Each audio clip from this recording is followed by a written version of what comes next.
everyone, it's George from Blockchain DXB and today is the 10th of April 2024. Now look guys, the prices of Bitcoin in the global cryptocurrency market has gone down and the answer is pretty simple guys. The CPI numbers are going to be out and because of that, people are under the anticipation that the CPI numbers will be high and that is one of the reasons why they decided to go ahead and sell some of the Bitcoin and cryptocurrencies.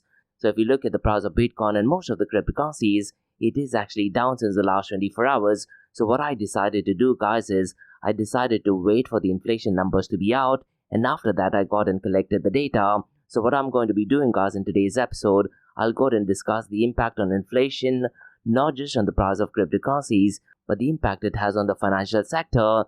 Now look guys, the CPI numbers are released every month and based on the CPI numbers, Jerome Powell does go ahead and decide to make an announcement regarding the interest rate hike. And so far as the inflation number is concerned guys, it is actually increased by 0.4%. And the inflation currently stands at 3.5%.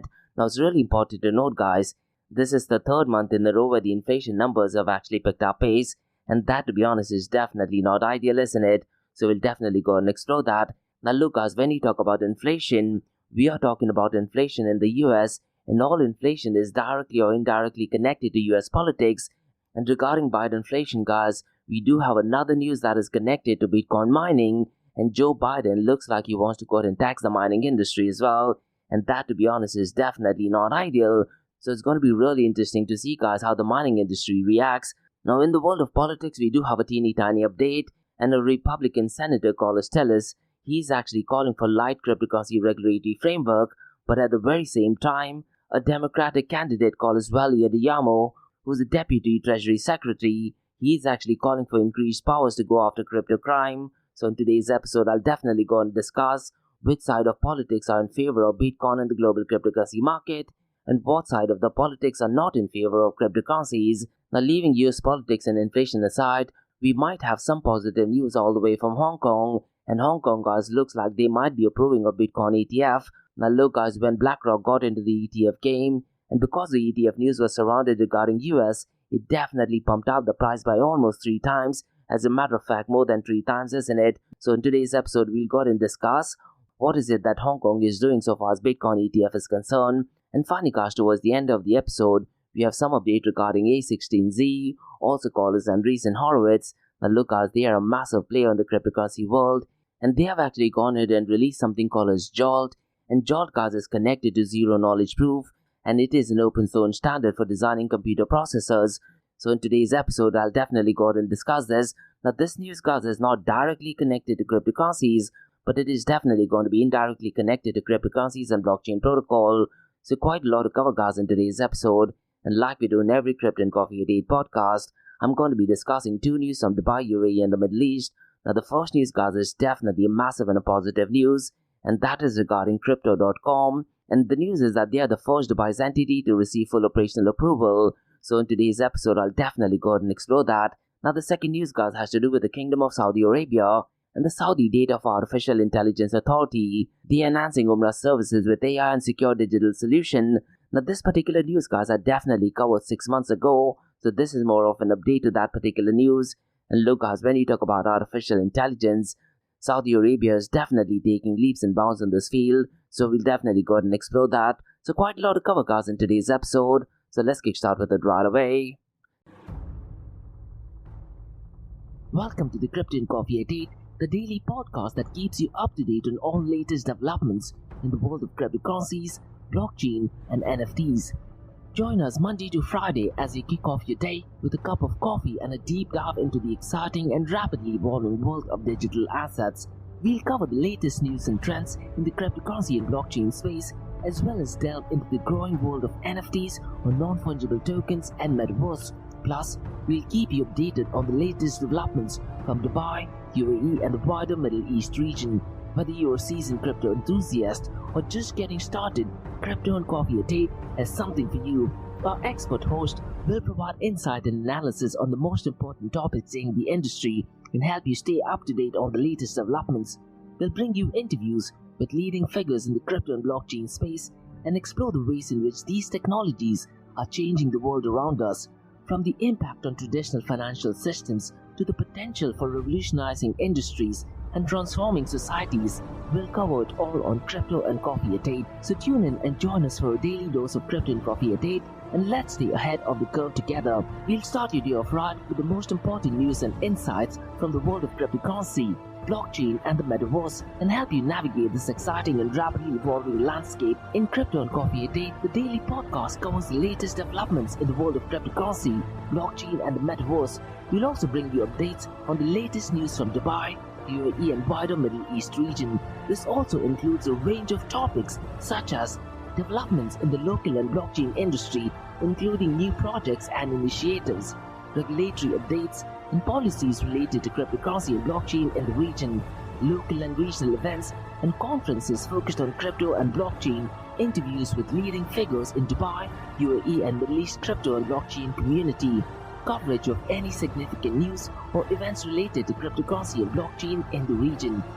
By covering these local and regional developments, in addition to the wider world of cryptocurrency and blockchain, Crypto and Coffee at 8 aims to provide a comprehensive overview of the industry and its impact on the Dubai, UAE and Middle East region. Now before we kickstart today's episode, I have an important message, so check this out. Thank you to our sponsors for being part of the blockchain DXB journey. Firstly, Advanced Media. Advanced Media, guys, is the largest distributor of professional video, photo, broadcast and cinematic equipment and accessories in the Middle East and MENA region. With over 2 decades of experience, Advanced Media is now the largest distributor in the Middle East, representing more than 100 recognizable brands, including brands such as Zeiss, DJI, Hasselblad, Red and Rode. As a matter of fact, guys, the very mic that I'm recording is being sponsored by Advanced Media as well, and Advanced Media has showrooms in Saudi Arabia and services as well. Looks like they're definitely taking the Middle East by storm. And here's the beautiful thing, guys, they're taking corporate social responsibility very seriously, and they're focusing on 3 P's, that is people, planet and prosperity. Now listen, guys, if you do want to find out more information regarding the statement of corporate social responsibility, check out the website, that is www.amt.tv. And here's the beautiful thing, guys, they also want to be a leader and set an example and reputation as a pioneer and member of the community. And in doing so, guys, they also have an AMT scholarship with SAE Institute in Dubai, UAE, so definitely check it out. And also, guys, Advanced Media is committed to persistently developing, organizing and hosting training workshops, seminars and community events that educate, inform and familiarize consumers with new equipment and the latest technological advances. So listen, guys, do one thing. If you do want to support this channel, go to the website, that is www.amt.tv, and follow the social media channels as well. All of the details are in the show notes below. Next, Tough Mudder Arabia, guys, they are putting some really iconic events in the Middle East, and there is one final event of the season that takes place on the 20th of April in the iconic location called as Al Marjan in Ras Al Khaimah. And the final event of the season, guys, is not going to be an ordinary event. They're going to be having some really cool obstacles. And so far as Tough Mudder is concerned, guys, they create hardcore obstacle courses designed to test your all-round strength, stamina and mental grit. And with the most innovative courses and millions of participants all around the world, it is the premier challenge series in the world. Now look at Tough Mudder Arabia, they did put out if not one of the biggest events in the world of obstacle course race, and they did that with the highest prize money in the history of obstacle course race. And what better way to end the series by having one final event on the 20th of April in the iconic location. Now look, guys, one of my goals is to complete 100 Tough Mudder, and I'm very close to getting there. Now if you want to go ahead and sign up for this event, the registration link is in the show notes below. So what are you waiting for, guys? Get your friends, get your family members, get your colleagues. The link to the registration for Tough Mudder Arabia on the 20th of April is in the show notes below. And if you go through the link, guys, there is a cool discount code mentioned in the show notes below as well. So hopefully, guys, I see you at the Tough Mudder event. Next, Startup OI is global one tech platform for tech. It offers global high-paying tech jobs with flexibility in working time and location, global free tech events, and tech networks to connect with global like-minded engineers. A brilliant platform to listen to the tech experts in Metaverse and to grab their insights. Now listen, all you have to do is download the app Startup OI. If you're using an Android version, go to Google Store and App Store for iOS devices. Alternatively, you can also click on the show notes below to download Startup OI.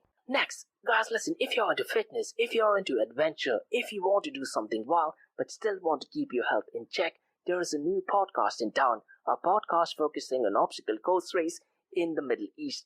The podcast is called the RISC-V Podcast. So check out the RISC-V Podcast across all leading platforms. And the RISC-V Podcast is a peer-to-peer community-driven podcast where they talk all about obstacle course race in the Middle East, from Sandstorm to Spartan Race, from Tough Mudder to Desert Warrior Challenge, and also the Government Gov Games, and quite a lot more. The podcast has interviews with athletes locally and internationally to get inside scoop on how athletes prepare for obstacle course race. In the podcast, they also talk about interesting stories on why they are motivated to do obstacle course race. And that's not all. They also plan to release 7 NFTs. And these NFTs are no ordinary. These NFTs will represent every emirate in the UAE. And listen, guys, these NFTs are going to be absolutely massive. So do one thing, go to Spotify, go to iTunes, go to any leading podcasting platform and search for Rise in the Obstacle Course Race podcast. And finally, guys, not your keys, not your crypto. If you have dabbled with cryptocurrencies and now are seriously getting to protect your cryptocurrencies, there is no better way to protect it by using a hardware wallet. And this is where Ledger Wallet kicks in. And Ledger Wallets are hardware cryptocurrency wallets made by Ledger, a company headquartered in Paris, France. And Ledger's hardware wallets are multi-currency wallets that are used to store private keys for cryptocurrencies offline. And Ledger offers 2 hardware wallets, the Ledger Nano and Ledger Nano X wallets. They are world-class experts with extensive crypto security backgrounds. They continuously look for vulnerabilities in Ledger products in a constant effort to improve the level of security. Now, in today's world, securing these digital assets is a critical challenge, and this is where Ledger kicks in. So click the link below to buy your hardware wallet and support this podcast. It is a brilliant way to support this podcast. So what are you waiting for? The link is in the show notes below. Now guys, since you've taken care of that, let's kickstart by looking at the global cryptocurrency market. Now because of the CPI numbers, guys, and in the anticipation of the CPI numbers, a lot of them did actually decide to go ahead and dump a lot of the Bitcoin and cryptocurrencies, and looks like they were right, because Bidenflation is definitely high, isn't it? It has shot up to 3.5%. And later on, guys, before we look at the king of all kings, that is Bitcoin, what I'm going to be doing is, I'm going to go ahead and explain what the CPI numbers are, how the inflation is calculated, and what kind of an impact does inflation have on politics. Now, the reason, guys, why I want to connect it to US politics is because towards the end of the year, there is a massive event that is going to take place regarding US elections, and that will directly and indirectly have an impact on the price of Bitcoin and cryptocurrencies, isn't it? So we'll definitely go ahead and dwell into that. Now, before that, guys, let me just run through the numbers for 10th of April. If you look at the global cryptocurrency market, guys, it has actually gone down by 2.97%, and the global cryptocurrency market stands at $2.58 trillion, and the total cryptocurrency market volume, guys, is below the $100 billion mark. It is at $90.06 billion, and since the last 24 hours, it is down by 6.50%. Now, if you look at the volume in DeFi, guys, it is definitely not looking good. The volume is $9.16 billion, and DeFi as of today is accounting for only 10.17% of the total cryptocurrency market 24-hour volume. Now look, guys, so far as DeFi is concerned, I'd really like to see DeFi's volume to be accounting for, let's say, 20 or 30%, or even higher than 30%. That would give us an indication that the world is ready for decentralized finances. Unfortunately, guys, there is a long way to go to that. Hopefully, once we head to hyper-Bitcoinization, or the world is working only on cryptocurrencies, it's only then when DeFi will account for a higher percentage, isn't it? Now, so far as DeFi is concerned, the total value locked is well above the $100 billion mark. It is at $101.9 billion, and Lido is still dominating with $32.75 billion. Now, regarding DeFi, guys, the only matrix that I'm lacking is that the decentralized to centralized exchange dominance is consistent, and to date is at 27.15%. Now, let me very quickly run through the volume of decentralized exchanges, guys, because Uniswap's volume is at $3.01 billion, and looks like, guys, since the last 24 hours, a lot of selling is actually going on in the world of decentralized exchanges, isn't it? Now, the number 2nd decentralized exchange is PancakeSwap, and its volume is $1.11 billion. Core Finance, guys, is at number 3rd, and its volume is $462.22 million. Orca, guys, is at number 4th, and its volume is $414.09 million. And finally, Radium, guys, its volume is $303.69 million. Now, let me very quickly run through the volume of stablecoin, guys, because look, when the prices of Bitcoin has actually gone down, if the volume of stablecoin increases, I'm kind of content with that, because what that means at a macro level, guys, is that people are going ahead and converting a lot of the Bitcoin and cryptocurrencies into stable coins.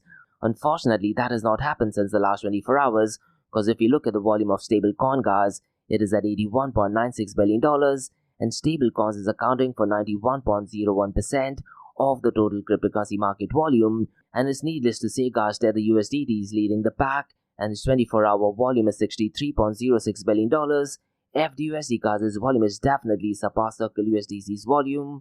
It is at $10.42 billion, whereas Circle USDC's volume is only at $6.97 billion.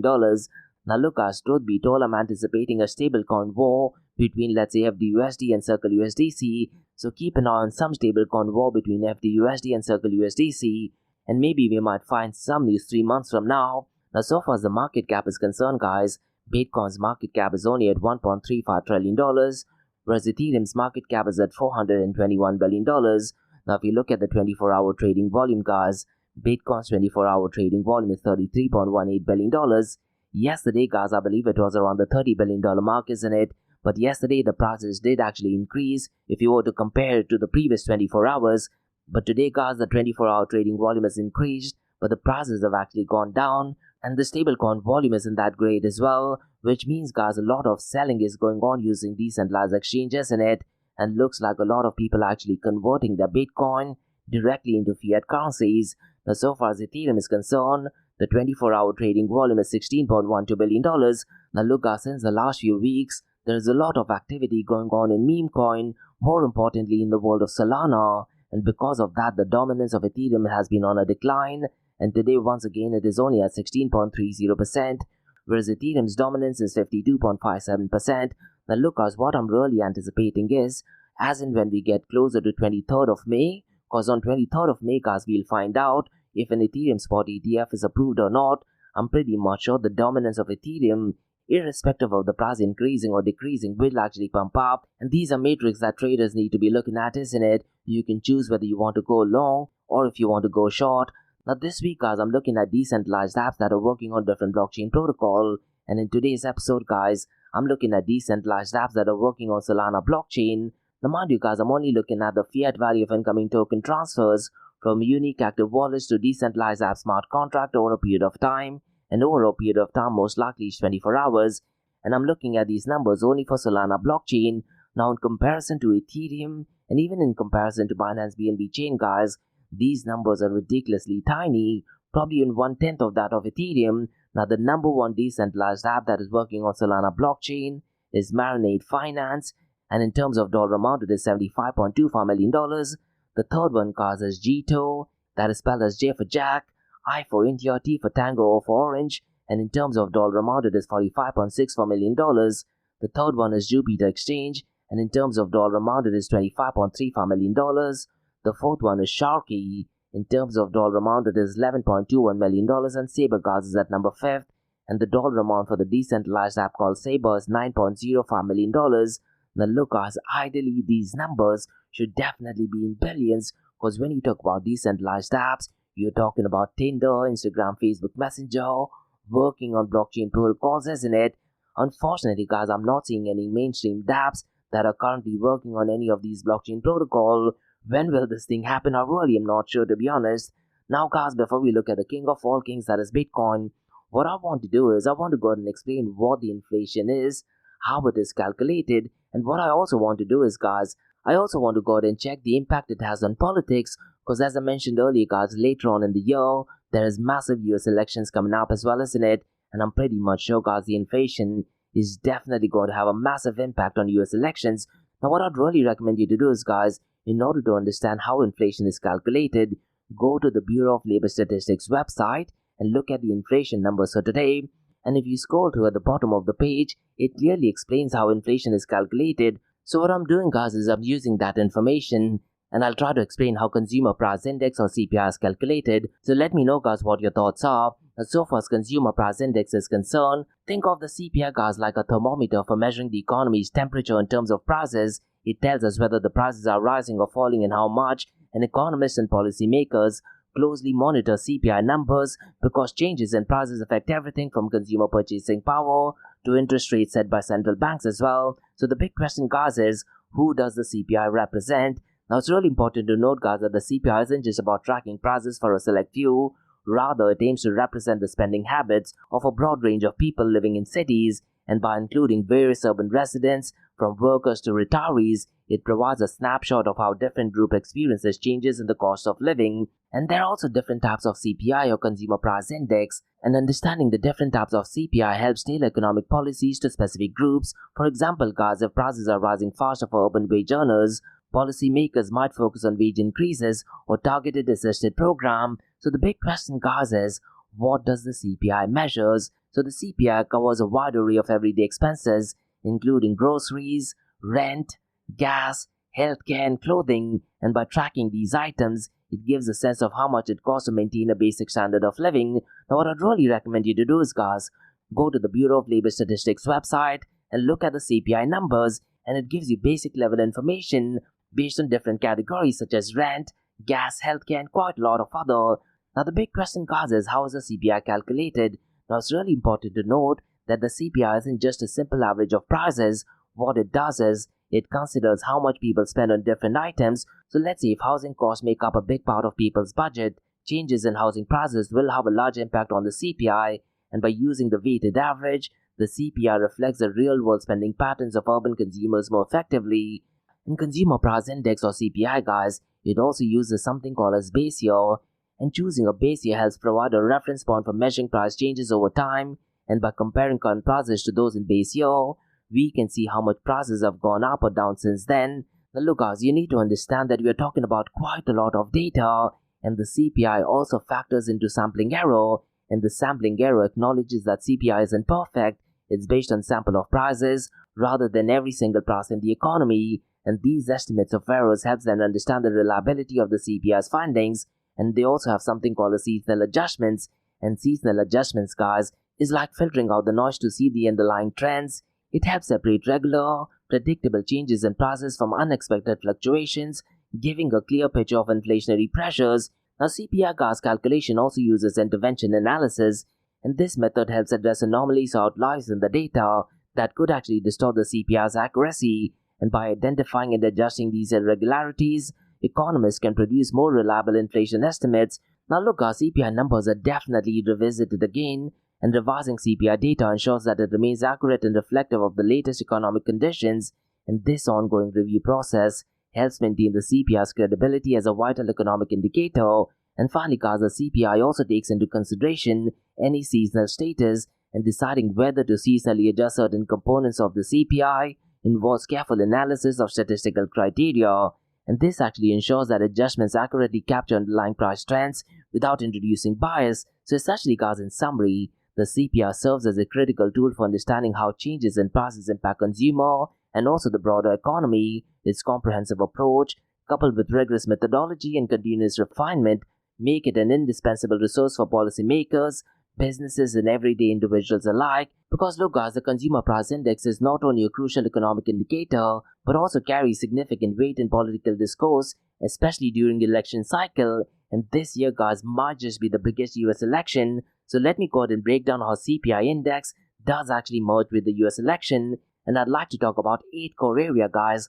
The first one is economic performance and voter sentiment, inflation perception, campaign platforms, policy proposals, voter priorities, impact on swing voters, which I do think will play an absolutely massive role. And also, guys, I'll talk about historical precedent and finally media coverage. Now, with so much of fake news going on in mainstream media, it's really important to understand, guys, that when you talk about Consumer Price Index or inflation, we make sure that you look at information from first source. So let me go ahead and share some thoughts regarding this. Now, regarding economic performance and voter sentiment is concerned, the CPI reflects the rate of inflation, which directly influences the cost of living for Americans. When prices rises faster than wages, guys, households feel the pinch, leading to dissatisfaction with the current administration's economic policies. And as a result of high inflation, as indicated by CPI numbers, guys, it can negatively impact voter sentiment towards the party. And so far as inflation perception is concerned, perception matters quite a lot, isn't it? And perception matters as much as reality in politics.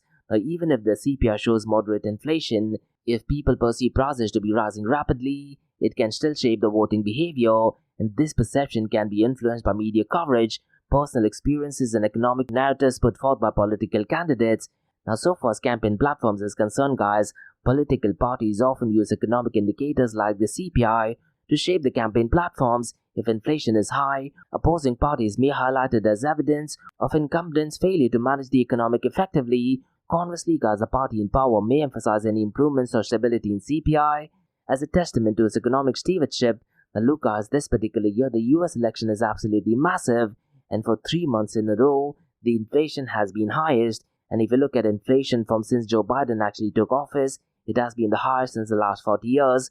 Now look, guys, the only website to check the inflation is the Bureau of Labor Statistics website, and the link for that is in the show notes below. Now let me go ahead and talk about policy proposals, because the CPI can severely influence the policy proposal put forth by candidates, and high inflation may lead to call for measures to control prices, such as tighter monetary policies or increased government spendings on social programs. Conversely, guys, low inflation may prompt discussions around stimulating economic growth through tax cuts or infrastructure investment. Now, the next point I'd like to talk about is voter priorities. Now, look, guys, economic issues, including inflation, consistently rank among the top concerns for voters during elections, and as such, candidates often tailor their messaging and policy priorities to add voters' economic anxieties, including those related to CPI. Now, the next point, guys, is regarding swing voters, and this, to be honest, guys, might just be the most important factor. And inflation can be a decisive issue for swing voters who may be more sensitive to changes in the cost of living, and candidates may target swing states or demographic disproportionately affected by inflation with tailored messaging and policy proposal related to CPI. And so far as historical precedent is concerned, historically, guys, periods of high inflation have been detrimental to incumbent parties during elections. For example, guys, the stagflation of the 1970s contributed to President Jim Carter's loss to Ronald Reagan in 1980. Now, the next point, guys, is probably the most important thing, and that is media coverage. Now, look, guys, if you're following mainstream media such as CNN, Fox News, or even Reuters, a lot of it is absolutely fake news and garbage news. Now, the media does play a crucial role in shaping public perception of economic issues, including inflation, and excessive media coverage of CPI reports and economic commentary can amplify the impact on voter sentiment and political discourse leading up to elections. Now, look, guys, for 3 months in a row, the inflation is ridiculously high. And truth be told, guys, I'm not sure if mainstream media is actually covering this news. This just shows the power of mainstream media and coverage, to be honest. Now look, guys, I've always said this. We live in a world where having a lot of information is not important. Getting access to information from first sources is really important. And even Ray Dalio, guys, is one of my role models. He's actually said that mainstream media is making it extremely difficult to get information from first source.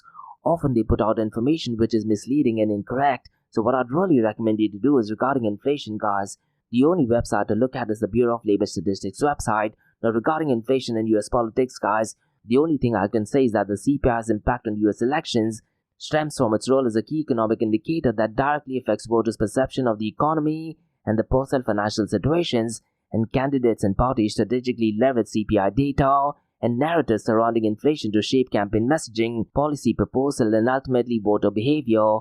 Therefore, guys, the CPI is likely to remain a significant factor in shaping the political landscape leading up to the 2024 election. Now, the reason, guys, why I wanted to have an in-depth discussion on this, because the CPI numbers is clearly impacting the price of Bitcoin and cryptocurrency, isn't it? And just because of the anticipation of this news, the prices of Bitcoin did actually fall down. And if you actually look at the price of Bitcoin, guys, since the last 24 hours, it is down by 3.39%. And right now, it is at $68,339. And since the last 7 days, it is down by 3.63%. If you look at Ethereum, guys, it has gone down miserably as well. It has gone down by 3.96% since the last 24 hours, and it is at $3,484. But since the last 7 days, guys, it is up by 5.10%. If you look at Binance BNB coin, it is at $583. Since the last 24 hours, so it is marginally up by 0.05%.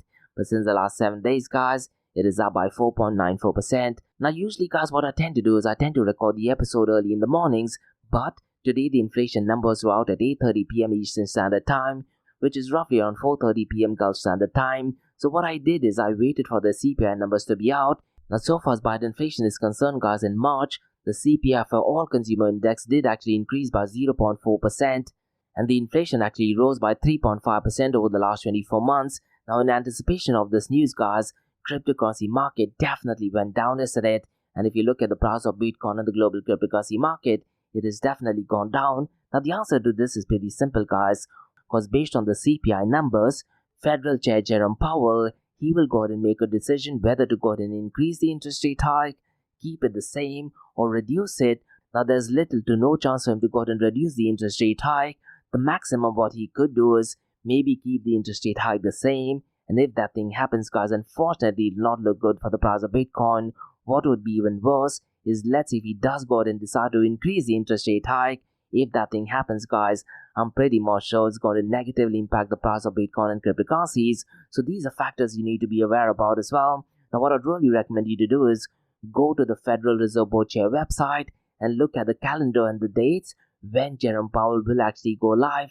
And he does go ahead and give his reasoning as to why he's going ahead and keeping the interest rate hike, reducing it, or going to go ahead and increase it. Now, because the inflation number has risen consecutively for the past 3 months, I'm pretty much sure he's going to go ahead and decide to go ahead and increase the interest rate hike. Because look, guys, because of the inflation numbers, what happened is that the index futures fell and contracts tied to S&P 500, the Nasdaq 100 and the Dow Industrial all retreated after the data, and the benchmark treasury yields rose after slipping Tuesday.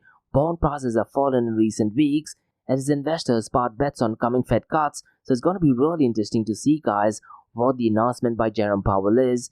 Now, regarding Joe Biden and inflation, guys, we do have another unfortunate news. And Joe Biden, guys, looks like he's definitely not a fan of Bitcoin mining, and looks like he wants a lot of other countries to go ahead and take the initiatives and make a lot of money from Bitcoin mining. So let me go ahead and talk about his new budget proposal. And guys, in his 2025 budget proposal, Joe Biden introduced several changes regarding cryptocurrency regulations, and 2 regulatory changes aim to close loopholes and apply existing securities to crypto trading, aligning it with traditional finance practices. Now, these changes, guys, are seen as positive steps, promoting fairness and regulatory consistency without creating excessive bureaucracy. However, guys, the proposal also includes a controversial 30% tax on electricity used in cryptocurrency mining, and this blanket tax, regardless of the source of electricity, could significantly raise costs for miners in the United States of America, potentially driving them to operate overseas. Now, critics argue that tax rates should differentiate between sustainability, sourced electricity, and non-renewable sources, and its high rate could make mining economically unviable domestically. And this move, guys, by Joe Biden, while seemingly targeting environmental concerns, risks pushing innovation and investment in the crypto sector outside of the US, so definitely not ideal, isn't it? Now, overall, guys, while the regulatory changes regarding trading are praised for the common sense approach, the mining tax proposal is criticized as punitive and detrimental to the industry's growth, and the Biden administration, guys, is urged to reconsider this aspect of the proposal and instead focus on large-scale reforms to address concerns surrounding crypto mining. Now, so far as this news is concerned, guys, it is published via Cointelegraph, and the link to that is in the show notes below. Now, regarding politics and Bitcoin and cryptocurrency, guys, we do have a teeny tiny update, because Republican Santellis has called for light crypto regulatory framework ahead of presidential elections. However, guys, Democratic Wally Adeyemo, who is the Deputy Treasury Secretary, is asking Congress for increased power to go after crypto crimes. Now, look, guys, when you talk about politics, the whole intention of Bitcoin creation was separation of money and the state, isn't it? When will that thing happen? Or really, I'm not sure. But as long as politics are there, they have a very strong say in the trajectory and adoption of Bitcoin and cryptocurrencies. Now, at a macro level, guys, when you talk about right-wing politicians or Republicans in US, or let's say conservatives in UK, or BJP party in India, a lot of the right-wing ideologies are definitely in favor of Bitcoin, definitely in favor of open source. They want less regulations, and they're very proactive to innovation and open source, and they're definitely for freedom of speech. But when we talk about left-leaning administration, or when you talk about Democratic Party in the US, when you talk about Labour Party in UK, and when you talk about Congress in India, they're definitely not fans of Bitcoin, blockchain, cryptocurrency, and open source. They definitely want a lot more regulation. They want government to take control of everything. They're definitely massive advocates of central bank digital currencies, and they're definitely in favor of censoring people. And generally speaking, guys, they're definitely focusing on being woke, isn't it? Now, when you talk about Republicans, on the other hand, they're definitely not fans of central bank digital currencies. And President Donald Trump, guys, he clearly said, when he's re-elected, he's definitely going to ban the use of central bank digital currencies. So what I'd really recommend you to do is, guys, on the 15th of April, I do have a session on central bank digital currency, so you're more than welcome to attend it. The session is completely free of cost. And look, guys, if you want to go ahead and sponsor this session, drop me an email to info@blockchaindxb.com. Now, guys, let's take a break from US elections and let's move to Hong Kong, because Hong Kong was set to approve its first spot Bitcoin ETF, and that might just happen later on towards this month. And if that thing happens, guys, it might be the first Asian city to offer them, and regulators have accelerated the approval process, aiming to bolster the city's financial attractiveness amid challenges like the pandemic and geopolitical tensions. And this move, guys, is expected to attract global investment and boost crypto adoption, and several mainland Chinese and Hong Kong asset managers, including China Asset Management, Harvest Fund Management, and Bostera Asset Management, have submitted application. Now, while cryptocurrency trading is banned in mainland China, Chinese financial institutions are eager to participate in crypto asset development in Hong Kong. Now, it's important to note, guys, that the city previously approved ETFs for cryptocurrency futures in late of 2022, with significant growth in assets under management, and Hong Kong-based Value Partners is also considering launching a spot Bitcoin ETF. Now, guys, listen, what would happen if the approval of spot Bitcoin ETF does actually take place in Hong Kong? What kind of an influence it will have on the overall price trajectory of Bitcoin in the global cryptocurrency market? It will definitely reach the new all-time high, isn't it? Now, what I'd really ask you to do is, guys, if you do have any comments, mention them in the comments below. And also, with Hong Kong set to approve its first Bitcoin spot ETF, what potential effects could this development have on short-term and long-term valuation of Bitcoin? If you do have any thoughts, mention them in the comments below. Now, guys, let's discuss another positive news, and that is to do with A16z, also called as in recent Horowitz, and they have launched something called as Jolt, which is J-O-L-T, that is J for Jack, O for Orange, L for Larry, and T for Tango. Now, this news, guys, will be indirectly connected to cryptocurrencies, because Jolt, guys, currently supports RISC-V instruction set architecture, which is an open source standard for designing computer processors and applications written in Rust programming language, and programmers can run an application through Jolt to verify its execution. And this was actually explained by Eddy Lazzarin, who is the Chief Technology Officer for A16z Crypto. Now, this particular program, guys, will output a proof that proves that the result of the program indeed came from the correct running of that program. And A16z's big claim with the Jolt is that it is 10x faster than RISC Zero, its nearest competitors. Now, the biggest game changer, guys, is they are using zero-knowledge proof cryptography. Now, it's really important to note, guys, zero-knowledge cryptography has applications even outside of blockchain, but zero-knowledge research has been boomed in parallel with the industry's rise, so-called ZK proofs, which is essentially a mathematical proof outputted by ZK programs, and they have become the dominant method for helping blockchain reduce fees, increase speed, and preserve transaction privacy. Now, what I'd really recommend you to do is, guys, first try to understand what zero-knowledge proof is, and then try to go ahead and see how Jolt can be applied to non-blockchain related protocols as well. So those are the news, guys, from cryptocurrency and blockchain world.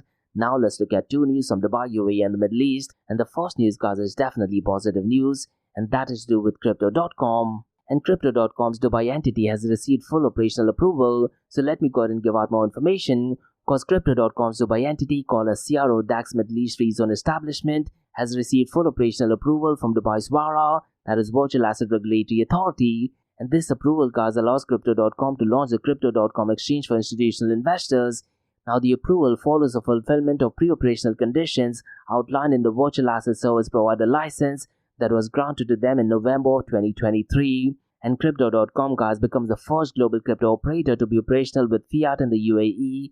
And the Crypto.com exchange, guys, offers spot trading, staking, brokerage, and other over-the-counter offerings around settlements for selected markets. And they target institutional clients and qualified retail investors. And the exchange, guys, boasts of deep liquidity and state-of-the-art matching engine. And Crypto.com plans further in-market product launch in the coming months, including Crypto.com app and additional retail user-focused products. And Eric Ziani, the president and CEO of Crypto.com, has expressed excitement about expanding presence and offerings in the UAE with the support of VARA, that is Virtual Asset Regulatory Authority from Dubai. And Stuart Ested, the general manager for Middle East and Africa at Crypto.com, has emphasized the beginning of collaboration with VARA to progress the crypto industry. Now look, guys, when you talk about Crypto.com, they were founded in 2016, and right now they are trusted with over 80 million customers worldwide, and they are a leader in regulatory compliance, security, and privacy as well. and their vision is to accelerate cryptocurrency adoption through innovation. And so far as VARA is concerned, guys, it was established in March of 2022, and they regulate, supervise, and oversee virtual assets and activities in Dubai. And VARA, guys, operates across all zones in Dubai, except the DIFC, that is the Dubai International Financial Center. So definitely positive news. Now, so far as Crypto.com is concerned, guys, they aim to establish international standards for virtual asset industry governance while supporting the vision of a borderless economy. And Crypto.com, they're definitely committed to regulatory compliance and security, and them getting a license is definitely positive news. And to be honest, guys, this just might be the biggest news for Dubai so far as cryptocurrency and blockchain is concerned, and also for the global cryptocurrency world as well, isn't it? So definitely positive news. Now, guys, let's discuss some news all the way from the Kingdom of Saudi Arabia. Now, the Saudi Data for Artificial Intelligence Authority, they are planning to enhance numerous services with AI and secure digital solution. And this initiative, guys, focuses on improving services at two holy mosques. And Saudi Data for Artificial Intelligence Authority have integrated multiple government sector services into Tawkala app. And the app, guys, offers services like Umrah permits, weather updates, Qibla direction, and prayer times as well. And this app, guys, is available in 7 languages and is accessible right now in 77 countries. And the SDAI, also called the Saudi Data for Artificial Intelligence Authority, have collaborated closely with relevant entities to optimize crowd management. Now look, guys, this particular news, I definitely covered it roughly around 6 months ago, and this is more of an update to that news. And they have a platform called as Basir, and the platform Basir, guys, utilizes national data algorithms for crowd organization and data analytics. And the SDAI, guys, supports entry points with human resources and technological devices, and they regularly conduct preventive maintenance and offers comprehensive training on device usage. And the aim of this, guys, is to enhance operations at border crossings, and they want to ensure a seamless experience for Umrah performance and visitors. And by utilizing AI technologies for crowd management and monitoring, I'm pretty much sure this will definitely make life so much easier, isn't it? And they focus on safety and comfort for all visitors. And the Saudi Data for Artificial Intelligence Authority's mandate include utilizing data and AI to improve services, and the collaborations aimed at optimizing crowd management, and the platform offers real-time data analytical dashboard as well. And the whole goal, guys, of using artificial intelligence is to enhance the operations at border crossing, and they want to provide exceptional services to Umrah performance and visitors. Now look, guys, so far as artificial intelligence is concerned, I definitely have to say a lot of the news is actually coming out from Saudi Arabia. And I've said this thing so many times, guys, I wouldn't be surprised, let's say 3 to 5 years down the line, if Saudi Arabia turns out to be the leader, not just in the Middle East, probably the entire world. So definitely a positive news. So those were the news, guys, on the cryptocurrency, blockchain, and artificial intelligence world from Crypto and Coffee 8 from Blockchain DXB. In case if you guys have any feedback or suggestions, drop me an email to info@blockchaindxb.com. Check out my website www.blockchaindxb.com, and also check out my other website area2071.com that talks everything about metaverse. And guys, if you like listening to this podcast, please click on the follow button, give it a 5-star rating, and share the word across. Now for the next few minutes is going to be an Ask Me Anything series where you listeners can ask any questions regarding Bitcoin, blockchain, beyond blockchain, cryptocurrencies, NFTs, DeFi, and metaverse. So let's get started with the Ask Me Anything series.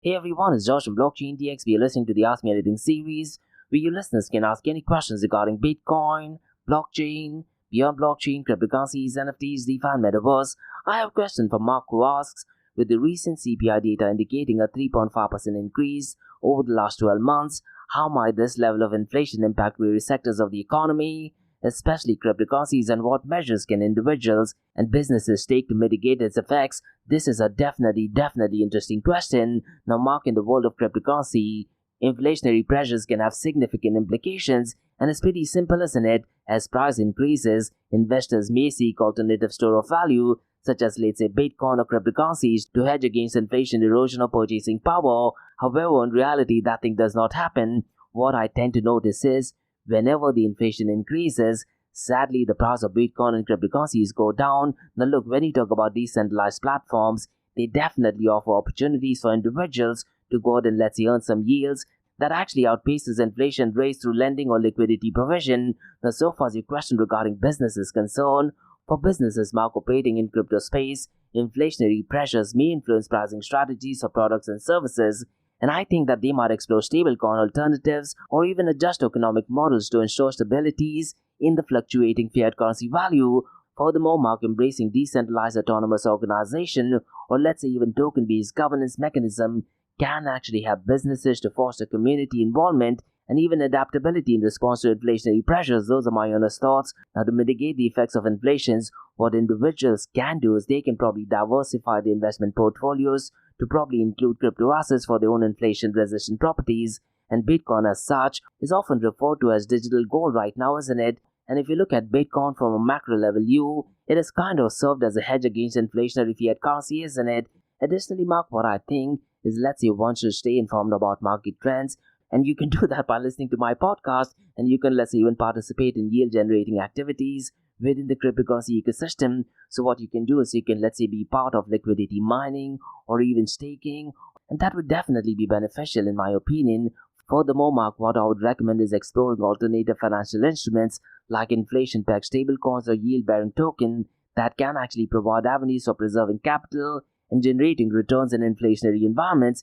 And what I'd recommend you to do is try to engage with as many DeFi protocols, because that does offer innovative financial products such as inflation index bonds or yield farming strategies, and they can provide opportunities for individuals and even businesses to navigate inflationary pressures effectively. So overall, look, Mark, what I think is inflation does pose challenge, but the crypto industry offers innovative solutions and opportunities for individuals and businesses like you asked, and getting into the space can actually help you to navigate and potentially thrive in an inflationary environment. And so far as decentralized finance is concerned, look, Mark, by embracing inflation-resistant assets and staying adapted to market dynamics, stakeholders can mitigate the impact of inflation and position yourself and your business for long-term financial resilience and growth in the cryptocurrency economy. To be honest, those are my honest thoughts.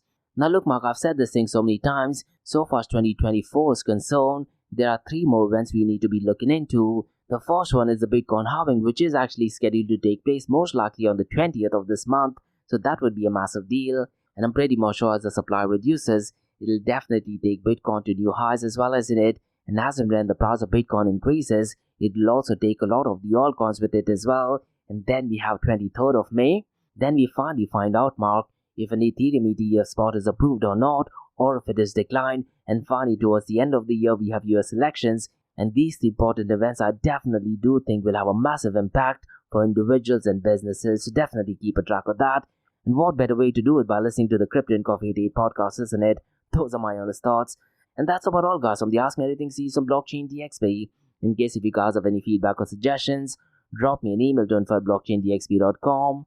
Check out my website www.blockchaindxb.com. And guys, if you like listening to this podcast, please click on the follow button, give it a 5-star rating and share the word across.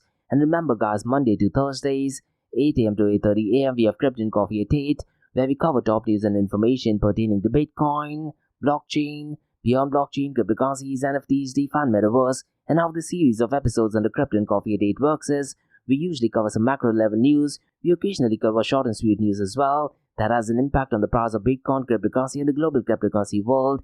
And then we look at 2 news from Dubai, UAE, and the Middle East. And what you're listening to right now is the Ask Me Anything series, where you listeners can ask any questions regarding Bitcoin, blockchain, beyond blockchain, cryptocurrencies, NFTs, DeFi, and Metaverse. So thanks so much for listening, guys, and have a nice one. Bye-bye.